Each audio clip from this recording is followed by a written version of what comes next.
The king ate the goat raw. Yes, raw blood dripping, his teeth tearing through the flesh like a hungry hyena. It was the most terrifying thing I've ever seen in my life. I swear, even the moon refused to shine that night. But let me start from the beginning, so you understand how I, of all people, ended up in the middle of this madness. I was just a messenger, a simple man trying to make a living. The king of our village, Oba Adigun, was known for his bad temper and wicked ways, especially toward his family. Everyone said he was cursed, but nobody dared say it to his face. When his son, Kand, married Ebel, a woman from another tribe, it seemed like the old man grew even meaner. He hated her for no reason, said she was a witch, that her cooking would poison the family, that her laughter brought bad luck. Nonsense, really. She was the sweetest woman you'd ever meet. One night Oba Adigun called for a family gathering. Tund and Ebel were there,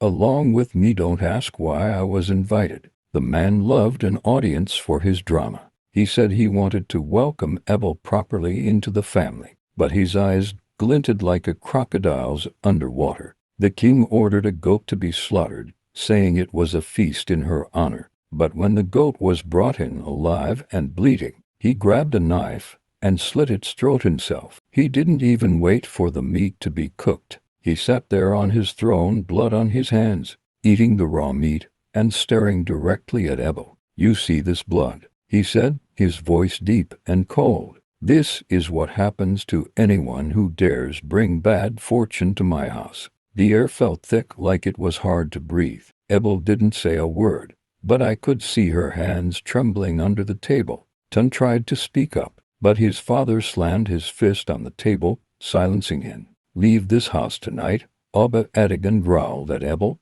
"and never come back. If you stay, the next blood spilled will be yours." Now, you'd think Ebel would have run out crying, but no. She just stood up slowly, fixed her headscarf, and said, "If you want to spill blood, Abba, you better make sure it's not your own." The silence that followed was the loudest thing I've ever heard. The king's face twisted with rage. But before he could reply, Ebel walked out of the room. Tunt followed her, of course, but the rest of us just sat there, too scared to move. That night, strange things happened. The king's dogs howled endlessly. The fire in his hearth wouldn't stay lit, and people swore they saw shadows moving in his compound. By morning, Oba Adigun was found on his throne, lifeless, with the remains of the raw goat still in his hands. Some say it was the curse of Ebel's tribe. Others whisper that his own wickedness finally caught up with him.